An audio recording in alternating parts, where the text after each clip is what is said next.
70 বছরের সংসার জীবন মুক্তি পাইয়া এখন এই যে দুধ দিয়ে গোসল করতেছি। একটি সংসার, 3 সন্তান আর দীর্ঘদিনের সম্পর্ক সবকিছু যেন এক মুহূর্তে ভেঙে পড়ল। ভালোবাসার মানুষটিকে হারানোর কষ্টে যখন স্বামী সোহেল মিয়া মানসিকভাবে বিপর্যস্ত, ঠিক তখনই তার স্ত্রী মাহমুদা আক্তার অন্য এক পুরুষের বাড়িতে বিয়ের দাবিতে অনশনে বসেছেন। আর এই দৃশ্যই শেষ পর্যন্ত সোহেলকে নিতে বাধ্য করেছে এক প্রতীকী আবেগঘন সিদ্ধান্ত। সুনামগঞ্জের দোয়ারাবাজার উপজেলার উত্তর কালাউড়া গ্রামে 3 দিন ধরে অনশন করছেন 3 সন্তানের জননী মাহমুদা আক্তার। তার দাবি, একই গ্রামের ফয়েজ মিয়াকে বিয়ে করতে চান তিনি, কিন্তু স্ত্রীর এমন সিদ্ধান্ত মেনে নিতে পারেননি স্বামী সোহেল। স্থানীয়দের ভাষ্য, দীর্ঘদিন ধরেই মাহমুদা ও ফয়েজের মধ্যে প্রেমের সম্পর্ক ছিল। নগদ নিয়ে এলো হার না মানা হার অফার। সর্বনিম্ন 10,000 টাকা রেমিটেন্স নগদে পাঠালে থাকছে স্বর্ণের হার জেতার সুযোগ।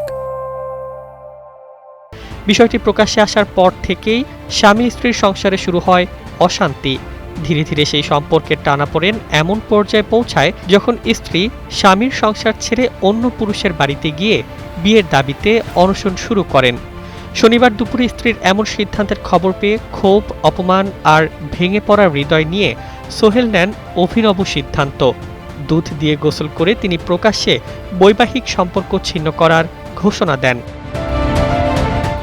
সোহেলের এই দৃশ্য মুহূর্তেই ছড়িয়ে পড়ে এলাকায়। অনেকের চোখে এটি প্রতিশোধের চেয়ে বেশি ভেঙে যাওয়া একটি মানুষের অসহায় প্রতিবাদ। যে সংসারকে ধরে রাখতে চেয়েছিলেন, সেই সংসারই যখন তার চোখের সামনে অন্য কারো দিকে চলে যাচ্ছে, তখন দুধ দিয়ে গোসল যেন সেই সম্পর্কের শেষ অধ্যায়ের প্রতীক হয়ে দাঁড়ায়। অন্যদিকে সাংবাদিকদের কাছে মাহমুদা পরকীয়া সম্পর্কের কথা স্বীকার করেছেন। তবে ফয়েজ মিয়া ঘটনার পর মোবাইল ফোন বন্ধ করে আত্মগোপনে থাকায় তার বক্তব্য পাওয়া যায়নি। এদিকে 3 সন্তানের ভবিষ্যৎ নিয়েও তৈরি হয়েছে উদ্বেগ।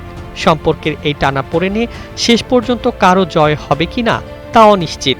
তবে একটি সংসারের ভাঙনের ক্ষত যে সহজে মুছে যাওয়ার নয়, সেটি এখন সবচেয়ে বড় বাস্তবতা। কিন্তু প্রশ্ন থেকেই যায়, অনশন কি শেষ পর্যন্ত নতুন সম্পর্কে শুরু করবে, নাকি ভেঙে যাওয়া এই সংসারের শেষ স্মৃতি হয়েই থাকবে? News desk, 21 television.